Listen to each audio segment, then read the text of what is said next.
ভোলায় মেঘনা নদীর ভাঙন রোধে স্থায়ী বাঁধের দাবিতে মানববন্ধন ও পানি উন্নয়ন বোর্ড ঘেরাও কর্মসূচি পালন করেছেন স্থানীয়রা। সকালে শহরের যুগীরখোল এলাকায় এই কর্মসূচি পালন করা হয়। এ সময় পানি উন্নয়ন বোর্ড অফিসের সামনের সড়কে যান চলাচল বন্ধ হয়ে যায়। আন্দোলনকারীরা জানান, দীর্ঘদিন ধরে নদী ভাঙনে বিলীন হয়েছে সদরের শিবপুর ও দৌলতখান উপজেলার বেশ কিছু এলাকা। স্থায়ী কোনো ব্যবস্থা না নেয় থামছে না ভাঙন। স্থায়ী বাঁধ নির্মাণের দাবিতে পানি উন্নয়ন বোর্ডের নির্বাহী প্রকৌশলীর কাছে স্মারকলিপিও দেন তারা।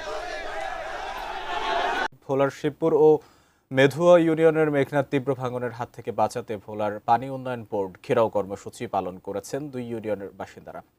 মেঘনার অব্যাহত ভাঙনে ভোলা সদর উপজেলার শিবপুর থেকে মেদুয়া পর্যন্ত প্রায় 5 কিলোমিটার নদীগর্ভে ইতিমধ্যে বিলীন হয়ে গেছে। এখনও ভাঙন ঝুঁকিতে রয়েছে প্রায় আরও 2 কিলোমিটার এলাকা। এতে করে এই এলাকার যত বসতি রয়েছে সকলেই কিন্তু একরকম আতঙ্ক রয়েছে, কেননা এই ভাঙনের কবলে পড়ে ইতিমধ্যে 5টি মাছঘাট সহ বেশ কিছু স্থাপনা নদীগর্ভে বিলীন হয়ে গেছে। এই ভাঙন রোধে কিন্তু পানি উন্নয়ন বোর্ড জিও ব্যাগ ডাম্পিং করছে, কিন্তু এলাকাবাসী বলছে এই যে জিও ব্যাগ দিচ্ছে তা পানির স্রোতে আবার পুনরায় বিলীন হয়ে যাচ্ছে, ভাঙনের তীব্রতা বৃদ্ধি পাচ্ছে। এতে করে যদি স্থায়ী সমাধান, বিশেষ করে সিসি ব্লকের মাধ্যমে যাতে এই মদনপুর এবং শিবপুরকে যাতে প্রতিরোধ করা হয়, সেই জন্য কিন্তু তারা দাবি জানিয়ে আসছেন